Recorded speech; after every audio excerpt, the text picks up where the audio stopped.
BRS బీజేపీల విలీనం ముచ్చట నిజమే. నిజస్వరూపం బయటపెట్టిన సీఎం రమేష్. నీళ్లు నిధులు నియామకాల నినాదంతో ఏర్పడ్డ తెలంగాణను బీఆర్ఎస్ పార్టీ నిండా ముంచింది. 10 ఏళ్లు పాలించిన కేసీఆర్ తన ఇంటి ఖజానాను నింపుకొని రాష్ట్ర ఖజానాను మాత్రం ఖాళీ చేసేశారు.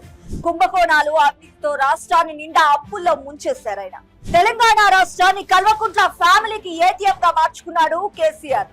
చేసిన తప్పులు బయటపడకుండా, జైలు శిక్షలు పడకుండా పార్టీని బీజేపీలో కలిపేసి ఎలాగోలా బయటపడాలని ప్లాన్ చేశారు. ఇందుకు సంబంధించిన కథనాలు చక్కర్లు కొట్టినా ఇన్నాళ్లు బీఆర్ఎస్ నేతలు, మరి ముఖ్యంగా ఆ పార్టీ వర్కింగ్ ప్రెసిడెంట్ కేటీఆర్ దీన్ని కొట్టి పారేస్తూ వచ్చారు. అయితే ఇటీవల BJP MP CM Ramesh BJP BRS ల విలీనం బండారం మొత్తాన్ని బట్టబయలు చేసేశాడు. తెలంగాణ కాంగ్రెస్ సర్కార్ ఒక కాంట్రాక్ట్ తనకు అపనంగా కట్టబెట్టిందంటూ కేటీఆర్ అసత్య ప్రచారం చేయడంతో సీఎం రమేష్ ఇన్ని రోజులు దాచిపెట్టిన నిజాలన్నింటినీ బయటికి వదిలారు. లిక్కర్ స్కామ్ కేసులో కవితను బయటికి తెచ్చేందుకు, ఇతర కుంభకోణాల నుంచి తప్పించుకునేందుకు బీజేపీలో బీఆర్ఎస్ ను విలీనం చేసేస్తానని కేటీఆర్ ప్రతిపాదన తెచ్చారంటూ సీఎం రమేష్ కుండబద్దలు కొట్టారు. కేటీఆర్ తన ఇంటికి వచ్చి మరీ కాళ్ల వేళ్ల పడ్డాడని, సీసీటీవీ ఫుటేజ్ సైతం ఉన్నాయంటూ చెప్పారాయన. ఈ విషయం అధిష్టానం దృష్టికి తీసుకెళ్తే బీఆర్ఎస్ ఒక వారసత్వ రాజకీయ అవినీతి పార్టీ అని, బీజేపీలో ఎంత మాత్రం చేర్చుకోలేమని అన్నట్లు సీఎం రమేష్ వెల్లడించారు.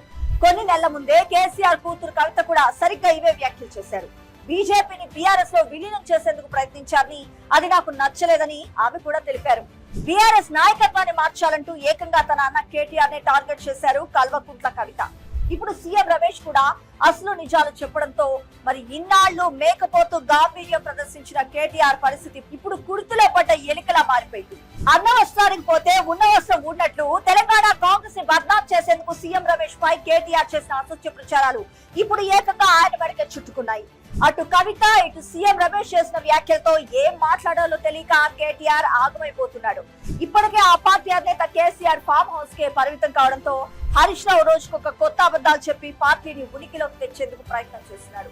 ఇప్పుడు కేటీఆర్ ఆట డర్టీ డ్రామా కాస్త బెడిసి కొట్టడంతో ఇప్పటి వరకు వెంటిలేటర్ మీద ఉన్న బీఆర్ఎస్ పార్టీ కాస్త మార్చురీకి చేరిందని రాజకీయ విశ్లేషకులు అంటున్నారు. తెలంగాణ ప్రయోజనాలే పట్టని బీజేపీతో బీఆర్ఎస్ పొత్తుకు ప్రయత్నించిందంటే అది ఆత్మహత్య సదృశ్యమేనని చెప్తున్నారు. ఇకపై బీఆర్ఎస్ ను తెలంగాణ ప్రజలెవరూ విశ్వసించరని బహిరంగంగానే పేర్కొంటున్నారు. మొత్తానికి బీఆర్ఎస్ ఆటలు కేల్కతం దుకాన్ బంద్ అయ్యే పరిస్థితి అయింది.